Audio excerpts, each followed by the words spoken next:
Hello all, welcome to my channel lost in literature. So ഇന്ന് നമ്മൾ deal ചെയ്യാൻ പോകുന്ന ടോപ്പിക് എന്ന് പറയുന്നത് post modern elements in the novel midnight children. 1981 midnight children publish ചെയ്തിട്ടുള്ളത്.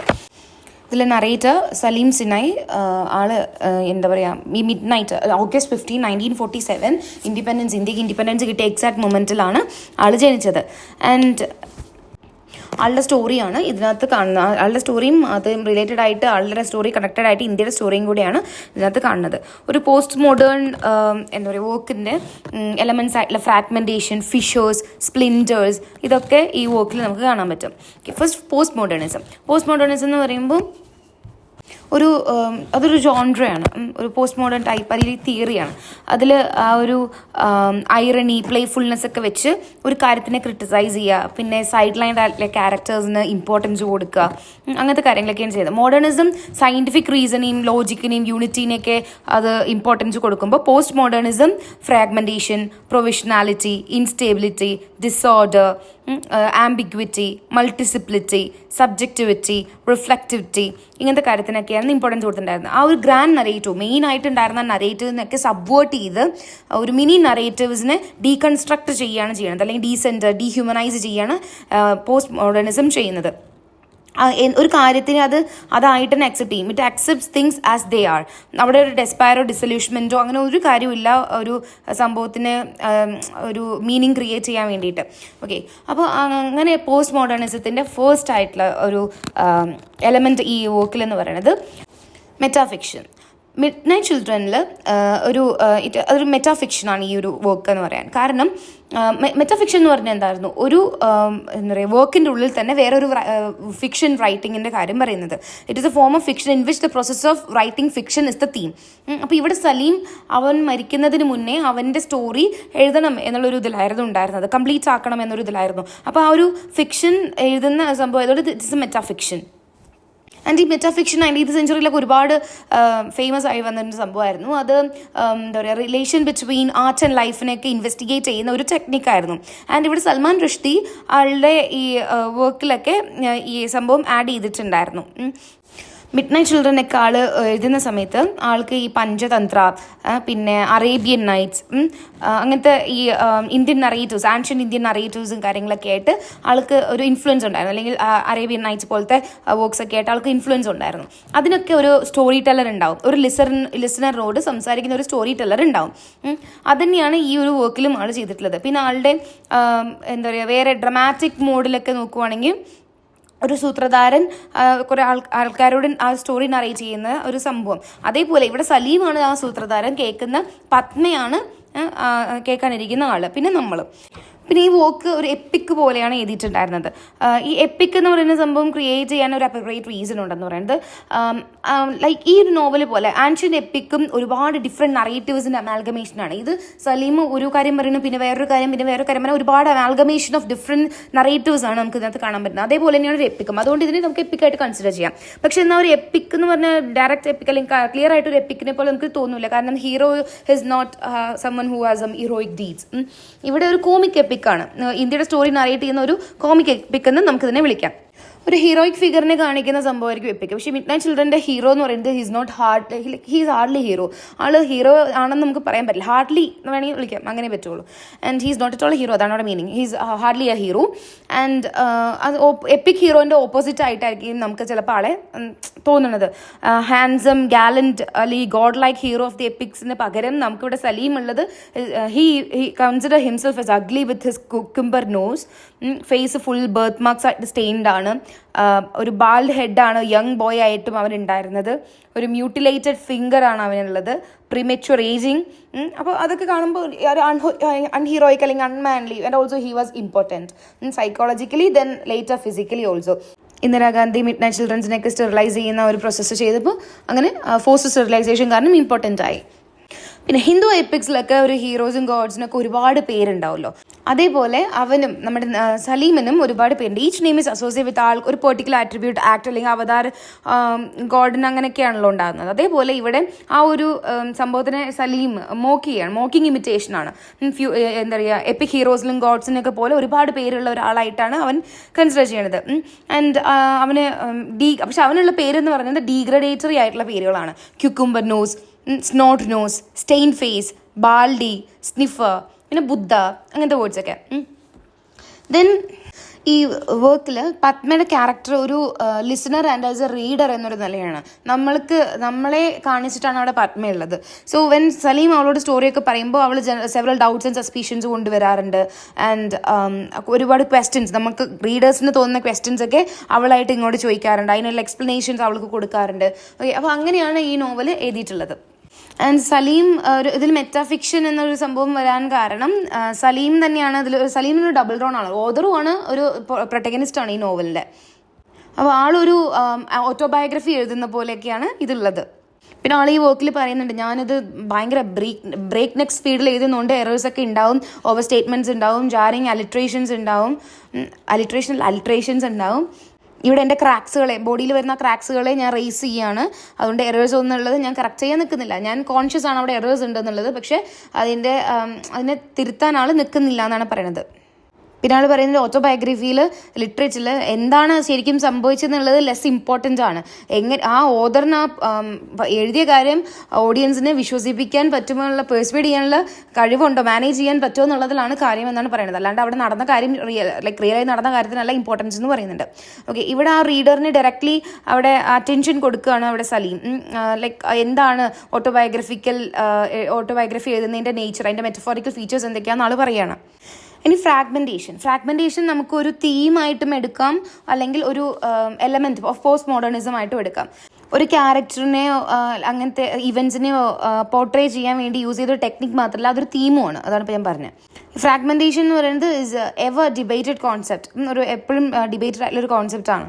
ഈ fragmented condition കാരണം ഒരു മാർജിനലൈസ്ഡ് സ്റ്റേറ്റിലായിരിക്കും ചിലപ്പോൾ എത്തിപ്പെടുക. അതറിങ് എന്നൊരു പ്രോസസ്സൊക്കെ മേ ബി ഇത് കാരണം അവിടെ നടക്കുമായിരിക്കും. ഓക്കെ, ഇവിടെ മിഡ് നൈറ്റ് ചിൽഡ്രനിൽ ഫ്രാഗ്മെൻറ്റേഷൻ എന്ന് പറയുന്നത് ഒരു ക്രൂഷ്യൽ റോളാണുള്ളത്. ആ ഒരു ന്യൂ സ്റ്റൈൽ അല്ലെങ്കിൽ ഫ്രാഗ്മെൻറ്റഡ് നറേറ്റീവ്സ് എന്ന് പറയുന്നത് ഡിസോർഡേഡ് അല്ലെങ്കിൽ മിക്സ്ഡ് അപ്പ് ആയിട്ടുള്ള ഈവൻറ്റ്സിനെ ഇൻ റൊട്ടേഷൻ കുറച്ച് സ്റ്റോറീസ് ബിറ്റ് ബൈ ആയിട്ട് തരുന്ന ആ ഒരു സംഭവങ്ങളൊക്കെയാണ് ഈ ഫ്രാഗ്മെൻറ്റേഷൻ കൊണ്ട് പറയുന്നത്. ഒരു പോസ്റ്റ് മോഡേൺ നോവലിസ്റ്റ് ഇത് അവരുടെ വർക്കിൽ യൂസ് ചെയ്യുന്നത് എന്തിനാന്ന് വെച്ച് കഴിഞ്ഞാൽ, in order to make the reader somehow confused about what he or she is reading. അവന്ന് കൺഫ്യൂസ് ആക്കാൻ വേണ്ടിയിട്ട്. And this is what make this kind of history sound chaotic ആക്കാൻ വേണ്ടിയിട്ടൊക്കെയാണ് അവർ ഇങ്ങനത്തെ ഈ ഫ്രാഗ്മെൻറ്റേഷൻ പോലത്തെ സംഭവങ്ങൾ യൂസ് ചെയ്യണത്. അപ്പോൾ അവിടെ ഒരു ചാലഞ്ച് പോലെയാണ് റീഡേഴ്സിന് അത് വായിക്കാൻ വേണ്ടിയിട്ട്, എഫേർട്ട് എടുക്കാൻ വേണ്ടിയിട്ട്, ആ ഒരു കോമ്പോണൻസിനെയൊക്കെ മനസ്സിലാക്കി എഫേർട്ട് എടുത്ത് വായിച്ച് കംപ്ലീറ്റ് ആക്കാനുള്ള ഒരു ചാലഞ്ച് കൊടുക്കുന്ന പോലെയാണ് ഈ ഫ്രാഗ്മെൻറ്റേഷൻ യൂസ് ചെയ്യുമ്പോൾ ഉള്ളത്. ആൻഡ് ഈ fragmentation is related to different aspect. India തന്നെ ഈ വർക്കിൽ പാരലൽഡ് ആയിട്ടായിരുന്നല്ലോ ഉണ്ടായിരുന്നത്, ലൈക്ക് സലീമിൻ്റെ ലൈഫ് പോലെ. അപ്പോൾ ഇന്ത്യ ഈസ് ഈവൻ ഫ്രാഗ്മെൻറ്റഡ്. ഇന്ത്യനെ ആദ്യം പാകിസ്ഥാൻ, പിന്നെ ബംഗ്ലാദേശ്, അങ്ങനെ ഡിഫറെൻറ്റ് സെക്ഷൻസ് ഒക്കെ ആയിട്ടൊക്കെ ഡിവൈഡ് ചെയ്യുന്നുണ്ട്. ഇന്ത്യയിൽ നിന്ന് സെപ്പറേറ്റ് ആയി പോയിട്ട് പാകിസ്ഥാൻ അവിടെ 2 വിങ്സ് ആയിട്ട് സെപ്പറേറ്റ് ആവുന്നുണ്ട്, ഈസ്റ്റ് ആൻഡ് വെസ്റ്റ് എന്ന് പറഞ്ഞിട്ട്. ഓക്കെ, ഒരുപാട് റിലീജിയൻ ആൻഡ് കൾച്ചേഴ്സ് അതിനെ മിക്സ് ചെയ്യുന്നുണ്ട്. അവൻ ആ ഒരു ടെലിപ്പതിയുടെ കഴിവുള്ളതുകൊണ്ട് സലീം അവൻ ഇങ്ങനെ ഓരോ ലാംഗ്വേജസ് ഒക്കെ കേട്ട് അതൊക്കെ അവൻ പഠിക്കുന്നുണ്ട്. ആൻഡ് ഓൾസോ അവനായിരുന്നു ഈ മിഡ് നൈറ്റ് ചിൽഡ്രനെയൊക്കെ ഈ August 15, 1947 ജനിച്ച മിഡ് നൈറ്റ് ചിൽഡ്രനെയൊക്കെയുള്ള ആ ഒരു MNC mid night children conference എന്ന് പറയുന്ന ഒരു സംഭവം വിളിക്കാറുണ്ടായിരുന്നത്. സലീം അവിടെ ഹിന്ദുസിൻ്റെ മെമ്പറായിട്ടും മുസ്ലിംസിൻ്റെ മെമ്പറായിട്ടും ഇംഗ്ലീഷിൻ്റെ മെമ്പറായിട്ടുമാണ് അവിടെ നിൽക്കുന്നത്. അവൻ റെപ്രസെൻറ്റേറ്റ് ചെയ്യുന്നത് അങ്ങനെയാണ്. അവൻ വെൽത്തിയാണ് and also he's poor. Like ഒരു സിംഗുലാരിറ്റി ആൻഡ് പ്ലൂരാലിറ്റി സലീമിൻ്റെ ക്യാരക്ടറിൽ നമുക്ക് കാണാൻ പറ്റും. ദെൻ ആദം അസീസ്, ആളും ഇതേപോലെ തന്നെയാണ്. ഫ്രാഗ്മെൻറ്റേഷൻ ആളുടെ വരാൻ കാരണം ആളുടെ വൈഫിനെ കണ്ടത് അല്ലെങ്കിൽ അവർ സ്നേഹിച്ചത് ഈ ഒരു പെർഫറേറ്റഡ് ഷീറ്റ്സിൽ ഒരു പീസ് ബൈ പീസാണ്, അവരുടെ ഫ്രാഗ്മെൻറ്റ്സ് കണ്ടിട്ടാണ് ആൾ സ്നേഹിച്ചിട്ടുണ്ടായിരുന്നത്. ഓക്കെ, അപ്പോൾ അത് പറയുന്നുണ്ട്. He is in love with her in parts. അവരുടെ ഫ്യൂച്ചർ വൈഫിനെ ഹോളായിട്ട് ഒന്നും കാണാൻ പറ്റാതെ പാർട്സ് ആയിട്ട് കണ്ടിട്ടാണ് he fell in love with Har. And അവരുടെ ലവ് എന്ന് പറയുന്നത് യൂണിഫൈഡ് വൺ അല്ല, പാർട്സ് ആണ്, അവരുടെ ഫ്രാഗ്മെന്റഡ് ലവ് ആണ്. ആൻഡ് ഇത് തന്നെയാണ് അവരുടെ മകളായിട്ടുള്ള മുംതാസിനും ഉണ്ടായത്. അവരുടെ ഹസ്ബൻഡ് നാദിർ ഖാനായിട്ട് ഒരു കോംപ്ലിക്കേറ്റഡ് റിലേഷൻഷിപ്പ് ആയിരുന്നു ഉണ്ടായിരുന്നത്. ആൻഡ് ഈ ഫ്രാഗ്മെന്റഡ് റിലേഷൻ മുംതാസ് നാദിറും തമ്മിലുള്ള ആ ഒരു കല്യാണത്തിന് ശേഷം അവർ എന്താ പറയുക, കുട്ടികൾ ഷീ സ്റ്റിൽ വെർജിൻ എന്നുള്ളത് കൊണ്ട് അവള് ആ ഇമ്പോർട്ടൻസി, നാദിർ ഖാൻ ഉണ്ടായിരുന്ന ഇമ്പോർട്ടൻസി കാരണം അവരുടെ ആ ഒരു കല്യാണം ക്യാൻസലായി പോയി. അയാൾ ഡൈവോഴ്സ് എഴുതി തലാക്ക് എഴുതി വെച്ചിട്ട് പോവുകയാണ് ഉണ്ടായത്. ആൻഡ് മുംതാസ് ലേറ്റർ എന്താ പറയുക അഹമ്മദ് സിനൈനെ കല്യാണം കഴിക്കുന്നുണ്ട്. ആൻഡ് അവളുടെ പേര് അവിടെ മാറ്റുന്നുണ്ട്, അയാൾ അഹമ്മദ് പേര് മാറ്റുന്നുണ്ട്, ആമിന എന്നാക്കുന്നുണ്ട്. ഓക്കെ, ഈ പേര് ആളുടെ ഈ ആമിന എന്ന് പറയുന്ന പേര് മാറ്റൽ എന്ന് പറയുന്നത് ആ ഒരു ചേഞ്ച് കാണിക്കാനാണ്. പണ്ട് നാദിർ ഖാനെ സ്നേഹിച്ച മുംതാസ് അല്ല ഇനി ആമിനെയാണ്. ആ ഒരു ഡിഫറൻസ് അങ്ങനെ കാണിക്കാൻ വേണ്ടിയിട്ടായിരുന്നു. ഓക്കെ, അവരും ഈ എന്താ പറയുക ബിറ്റ് ബൈ ബിറ്റ് ആയിട്ട് അവരുടെ ഹസ്ബൻഡായിട്ടുള്ള അഹമ്മദിനോട് എന്താ പറയുക സ്നേഹിക്കാൻ, ലൈക്ക് ബിറ്റ് ബൈ ബിറ്റ് ആയിട്ട് ഫ്രാഗ്മെന്റ് ആയിട്ട് സ്നേഹിക്കാനായിരുന്നു നിന്നുണ്ടായിരുന്നത്. And she was not able to love him completely. അവർ ഓരോ പ്രാവശ്യവും അയാളുടെ ഓരോ ക്യാരക്ടറിനെ സ്നേഹിക്കാനായിരുന്നു ശ്രമിച്ചിട്ടുണ്ടായിരുന്നത്. ഓക്കെ, ഈ ഓൾമോസ്റ്റ് എല്ലാ ക്യാരക്ടറിനെയും ബിട്രേയൽ, മെസാക്രിൽ, ട്രസ്റ്റ്ലെസ് കേസസിലോട്ടൊക്കെ എത്തിക്കുന്നത് ഈ ലവ് എന്ന് പറയുന്ന ഒരു സംഭവമാണ് ഈ നോവലിൽ. അവിടെ Saleem he falls in love with Jamila, സ്വന്തം സിസ്റ്റർ അല്ല എന്ന് അറിഞ്ഞ സമയത്ത് ഹി fell in love with Har. And അതുകൊണ്ടാണ് പാർവതിയുടെ കൂടെയുള്ള കല്യാണം ഡിലേ ആവാൻ കാരണം. അപ്പോൾ ഈ ലവ് ആണ് അവൾക്ക് മെയിനായിട്ടൊരു പ്രശ്നം ഉണ്ടായിരുന്നത്. ദെൻ ഈ ഫ്രാഗ്മെന്റ്സ് എന്ന് പറയുന്നത് whether in relation to characters or object to represent India that is fractured, ഇന്ത്യനെ റെപ്രസെന്റ് ചെയ്യാൻ വേണ്ടിയിട്ടൊക്കെയാണ് ഈ ഫ്രാഗ്മെന്റേഷൻ കൂടുതലും യൂസ് ചെയ്തിട്ടുള്ളത്. ദെൻ നേരത്തെ പറഞ്ഞ പെർഫറേറ്റഡ് ഷീറ്റ്, അതാണ് ഫസ്റ്റ് സിഗ്നിഫിക്കൻറ്റ് ഫ്രാഗ്മെന്റേഷൻ നമുക്ക് ഈ റീഡേഴ്സിനെ എൻകൗണ്ടർ ചെയ്യാൻ പറ്റുന്നത്. സലീം പറയുന്നുണ്ട്, my grandfather had fallen in love and had came to think of the perforated sheet as something secret and magical. അത് സീക്രട്ട് ആൻഡ് മാജിക്കൽ ആണെന്ന് വിശ്വസിച്ചിട്ടുണ്ടായിരുന്നു. Because it is what that had filled up the hole inside them.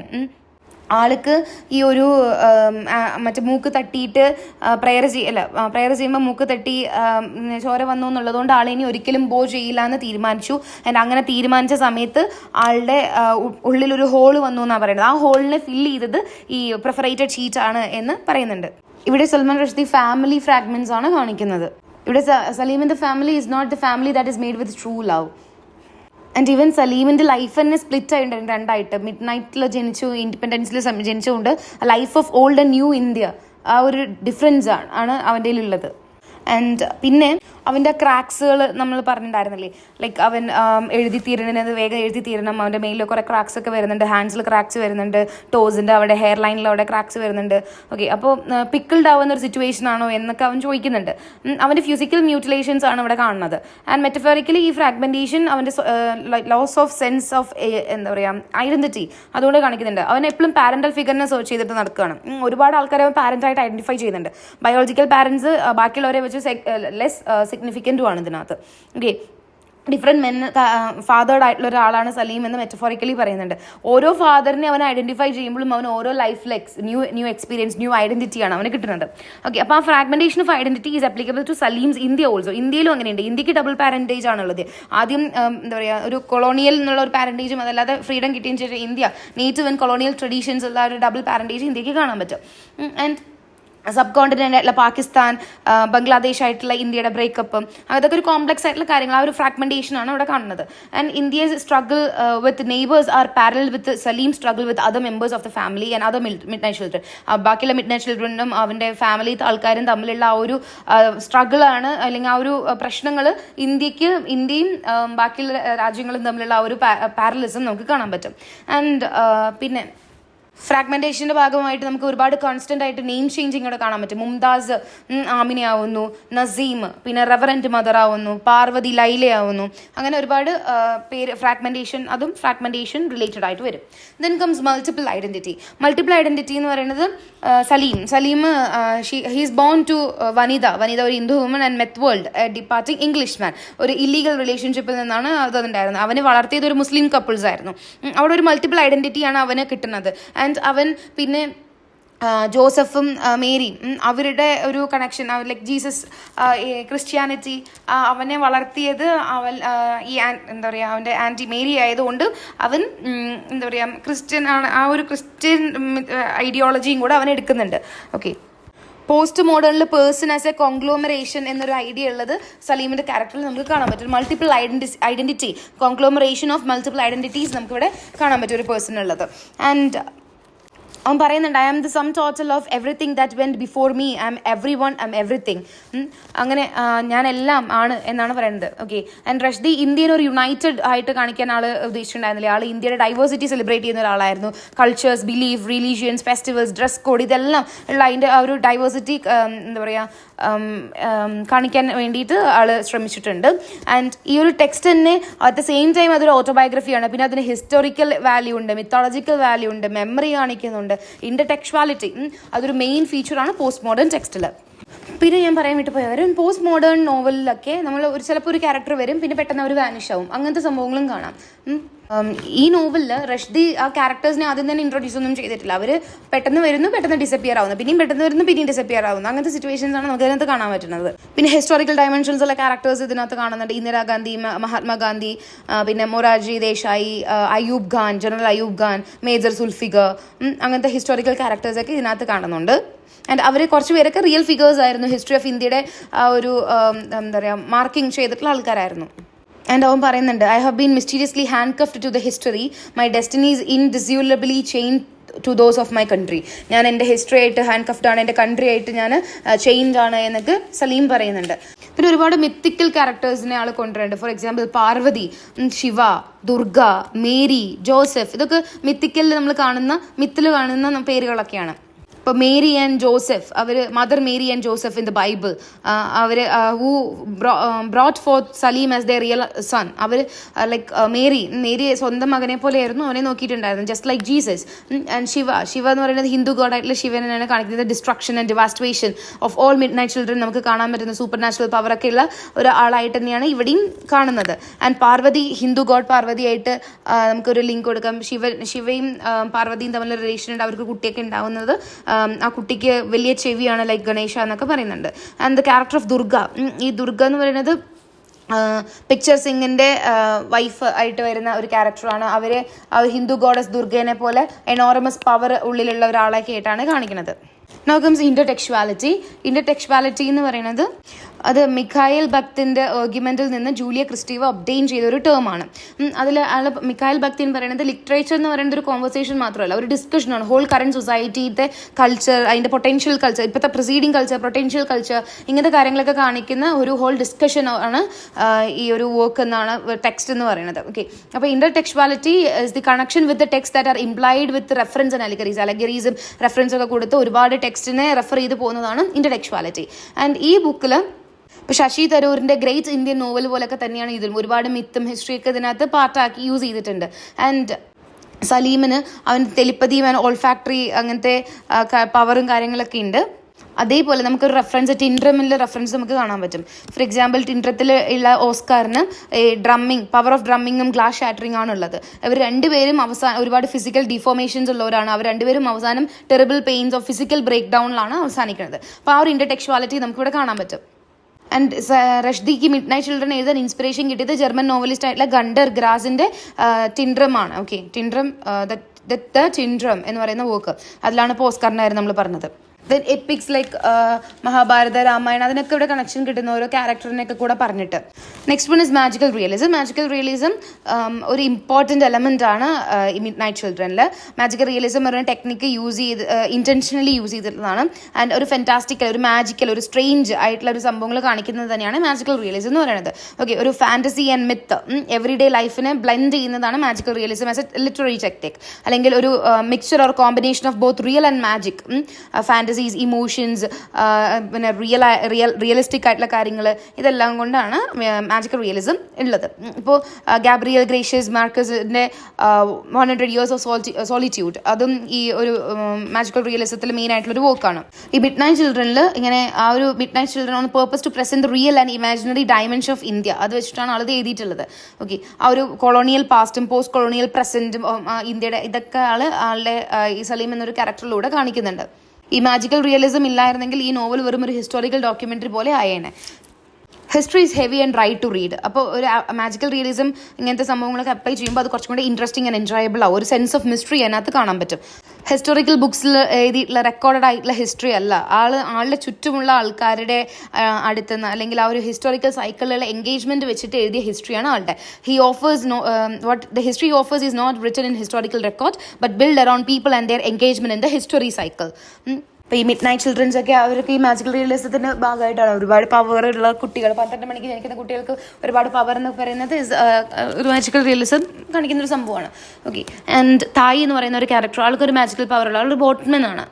And he pretend to be so ancient that he has watched mountains being born and seen emperors die എന്ന് പറയുന്നുണ്ട്. Okay. ഇപ്പോൾ ഇവിടെ author he want to picture the ancient India through Tai and കോഡ്സും സിമ്പിളൊക്കെ ഉപയോഗിച്ച് ഒരു അന്നത്തെ ട്രഡീഷൻസിനൊക്കെ കാണിക്കാൻ ഇങ്ങനത്തെ ഒരു ക്യാരക്ടറിനെ കൊണ്ടുവന്നിട്ടുണ്ടായിരുന്നത്. ഒരു ഔട്ട്ഡേറ്റഡ് ഒറിജിൻ ഒക്കെ ആയിട്ടാണ് തായിനെ സിംബലൈസ് ചെയ്തിട്ടുണ്ടായിരുന്നത്. മൗണ്ടൻസും മൊണാർക്ക് മരിക്കുന്നതൊക്കെ കാണുന്ന Tai is definitely something magical. And ഈ നോവലിൽ വേർഡ് നൗ എന്ന് യൂട്ടിലൈസ് ചെയ്യുന്നുണ്ട് തായ്. അതായത് ഇപ്പോഴും പാസ്റ്റും പ്രസൻറ്റും കമ്പയർ ചെയ്യാൻ വേണ്ടിയിട്ട് ആൾ അങ്ങനത്തെ വേർഡ്സ് ഒക്കെ യൂസ് ചെയ്യുന്നുണ്ട്. ദെൻ പിന്നെ വേറൊരു മാജിക്കൽ റിയലിസം കാണുന്നത് മിയാം അബ്ദുള്ള എന്ന് പറയുന്ന ക്യാരക്ടർ, അല്ലെങ്കിൽ ഹമ്മിങ് ബേർഡ്.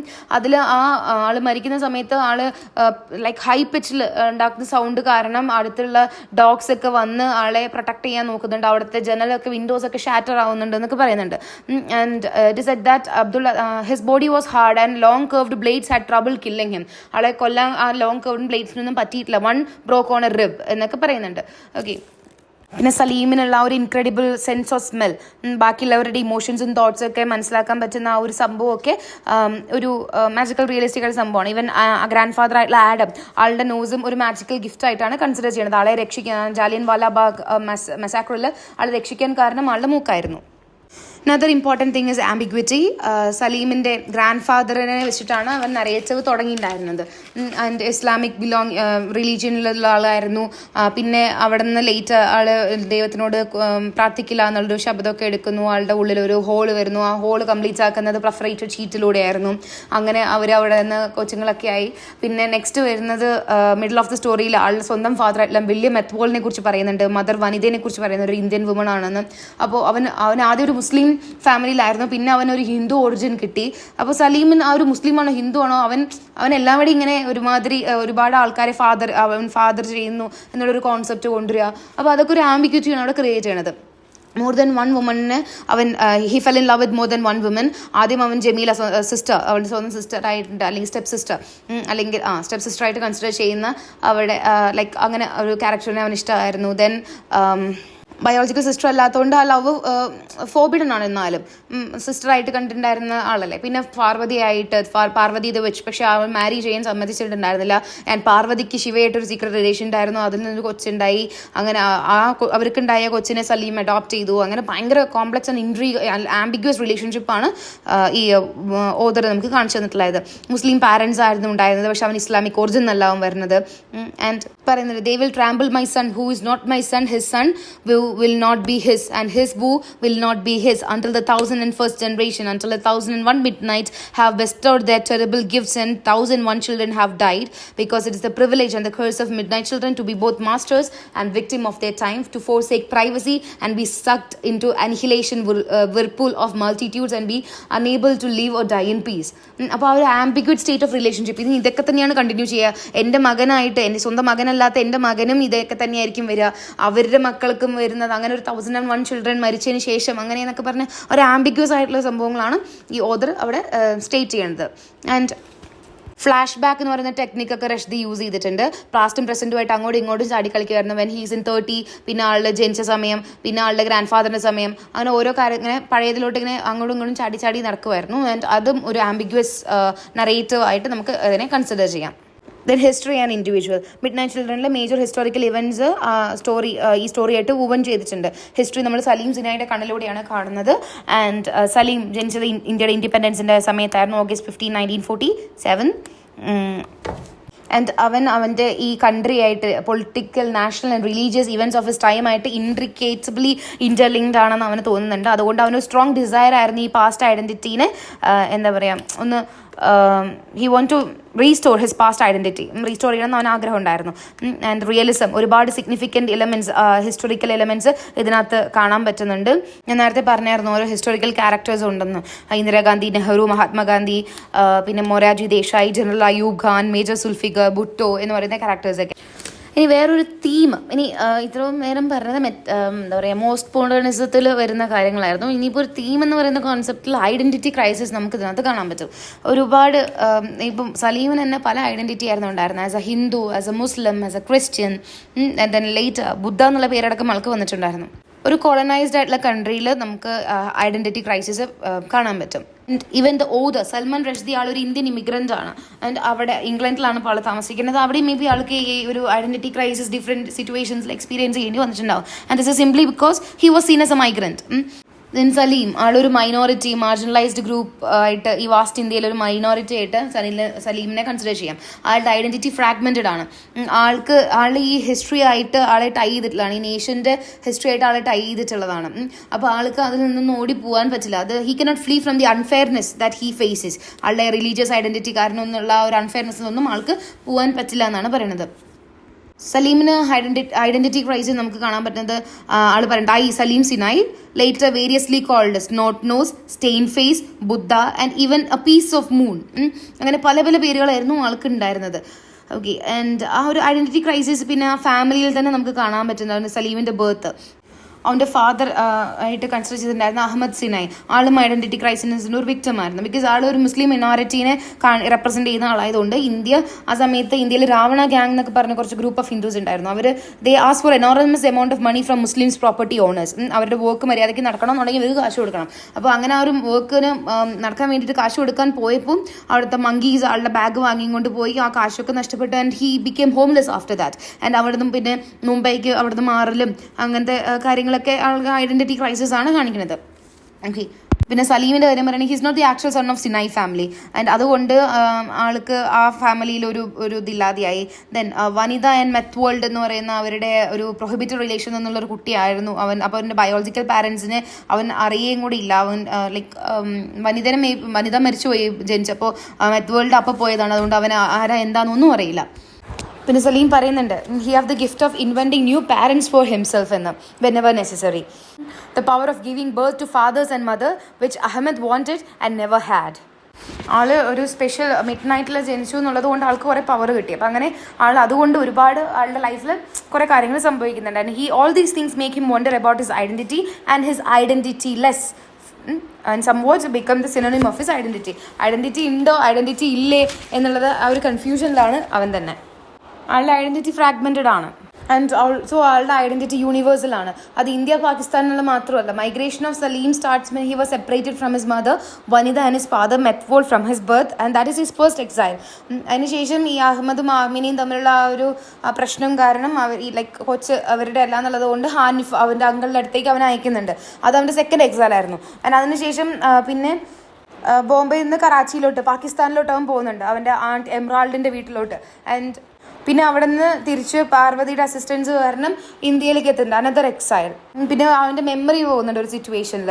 ആൻഡ് ഇതെല്ലാം ആ ഒരു കെയോസ്, ഡിസല്യൂഷൻ, ഡീജനറേഷൻ, ഡിസ്ട്രക്ഷൻ ഇതൊക്കെ കാണിക്കാൻ വേണ്ടിയിട്ടാണ് യൂസ് ചെയ്തിട്ടുള്ളത്. അപ്പോൾ പ്രൊട്ടഗനിസ്റ്റിന് ആ ഒരു സെൽഫ് കോൺഫിഡൻസ് ആൻഡ് ഫെയ്ത്ത് ആളുടെ ഉള്ളിൽ തന്നെ ഇല്ലാതെയാവുമായിരുന്നു. And that makes him obedient without identity. Midnight children എന്ന് പറയുന്നത് ഒരു ഹിസ്റ്റോറിയോഗ്രാഫിക് മെറ്റാഫിക്ഷൻ ആണ്. ആ ഒരു ഹിസ്റ്ററിനെ ന്യൂ ആയിട്ട് റീകൺസ്ട്രക്ട് ചെയ്യുന്നുണ്ട്. ആളുടെ മെമ്മറീസ് വെച്ചിട്ട്, സലീമിൻ്റെ മെമ്മറീസ് വെച്ചിട്ട് ആ ഒരു കൺട്രിയുടെ ഹിസ്റ്ററിനെ പിന്നെ അയാളുടെ ഹിസ്റ്ററിനെയും എന്താ പറയുക റീബിൽഡ് ചെയ്യാണ് ചെയ്യണത്, റീകൺസ്ട്രക്ട് ചെയ്യാണ് ആ ഹിസ്റ്ററിനെ ചെയ്യുന്നത്. He will rebuild and reconstruct the history based on his memory from about 32 years before his own birth. പിന്നെ ആളുടെ മെമ്മറി ആൾക്ക് ലോസ് ആയതുകൊണ്ട് ആൾ ബിറ്റ് ബൈ ബിറ്റ് ആയിട്ട് തിരിച്ചെടുത്തിട്ട് എഴുതാം, അങ്ങനെയായിരുന്നു പറഞ്ഞിട്ടുണ്ടായിരുന്നത്. ആൻഡ് ആ ഒരു ഹിസ്റ്റോറിക്കൽ ഫിക്ഷൻസിലൊക്കെ കൂടുതലും നമുക്ക് അങ്ങനത്തെ ഒരു സംഭവം കാണാൻ പറ്റുമായിരുന്നു. Historical novel was characterised by the relative lack of attention to details ഒന്നും കൊടുക്കാതെ lack of attention to details നമുക്ക് അവിടെ കാണാൻ പറ്റുമായിരുന്നു. ഒരു മീനിങ്ങോ റിലേഷനോ ഇല്ലാത്ത കുറേ കാര്യങ്ങളൊക്കെ നമുക്ക് അതിനകത്ത് കാണാൻ പറ്റുമായിരുന്നു. അപ്പോൾ അതേപോലെ തന്നെയാണ് ഈ വോക്കിലും ഏകദേശം കുറേയൊക്കെ. അപ്പോൾ അവൻ ഫ്രാഗ്മെൻറ്റ്സ് ആയിട്ട് പോകുന്നതിന് മുന്നേ ഫാസ്റ്റായിട്ട് വർക്ക് ചെയ്യണം എന്ന് പറയുന്നുണ്ട്. ഒരുപാട് സ്റ്റോറീസ് പറയാനുണ്ട്. ഒരുപാട് ഇൻ്റർട്വൈൻഡ് ആയിട്ടുള്ള ലൈഫ്സിനെ കുറിച്ച് പറയാനുണ്ട്. അപ്പോൾ അതിനൊക്കെ എന്താ പറയുക പെട്ടെന്ന് ചെയ്യണം എന്ന് പറഞ്ഞിട്ടാണ് അവൻ ഈ കഥ എഴുതുന്നത്. പിന്നെ മഹാത്മാഗാന്ധിയുടെ അസാസിനേഷനെ കുറിച്ചുള്ള ഇയർ എന്താ പറയുക ഇൻകറക്റ്റ് ആയിട്ട് ആൾ എഴുതി. പക്ഷെ അത് ആൾ കറക്റ്റ് ചെയ്യുന്നില്ല. ആൾ ഡിസ്കവർ ചെയ്തു, പക്ഷെ ആൾ കറക്റ്റ് ചെയ്യുന്നില്ല. ആൾക്ക് അതിന് സമയമില്ല. ഓക്കെ, ആൾ പറഞ്ഞു ആ ഒരു സിംഗിൾ എറർ എന്തായാലും ഈ ഹോൾ സ്റ്റോറിനൊന്നും എഫക്റ്റ് ചെയ്യാൻ പോകുന്നില്ല എന്നൊക്കെ പറയുന്നുണ്ട്. പിന്നെ ഈ നോവലിൽ മിഡ് നൈറ്റ് ചിൽഡ്രൻ ഒരു 3 ജനറേഷൻ്റെ സ്റ്റോറിയാണ് കാണിക്കാൻ ശ്രമിച്ചത്. Pre independent and post independent ഇന്ത്യയിൽ 3 ജനറേഷൻ്റെ സ്റ്റോറിയാണ് കാണിക്കുന്നത്. And they are related to each other. എവിടെ ഒരു സ്റ്റോറി തുടങ്ങുന്നോ അവിടെ ഒരു എൻഡിങ്, where the story beginning of the story becomes an end. Beginning ഒരു എൻഡും എൻഡ് ഒരു ബിഗിനിങ് ഓഫ് അനദർ സ്റ്റോറി ആയിട്ടാണ് ആ ടിപ്പിക്കൽ പോസ്റ്റ് മോഡേൺ നറേറ്റീവ് ഇവിടെയും കാണാം. ആ സ്ട്രക്ചർ ഇവിടെ കാണാം. പിന്നെ ഈ നോവൽ 3 ബുക്കായിട്ടാണ് ഡിവൈഡ് ചെയ്തിട്ടുള്ളത്. It is divided into 3 books. So that's all about the topic. എന്തെങ്കിലും ഡൗട്ട്സ് ഉണ്ടെങ്കിൽ കമൻറ്റ് ചെയ്യുക. എനിക്ക് പറ്റാവുന്ന പോലെ അത് ക്ലിയർ ചെയ്ത് തരാം. സോ എല്ലാവരും ഈ വീഡിയോ ഇഷ്ടമായെങ്കിൽ ലൈക്ക് ചെയ്യുക, ഷെയർ ആൻഡ് സപ്പോർട്ട് ചെയ്യുക. ഇനി അടുത്തൊരു വീഡിയോയിൽ പുതിയൊരു ടോപ്പിക്കായിട്ട് കാണാം. Till then, bye from Lost in Literature. Stay safe everyone.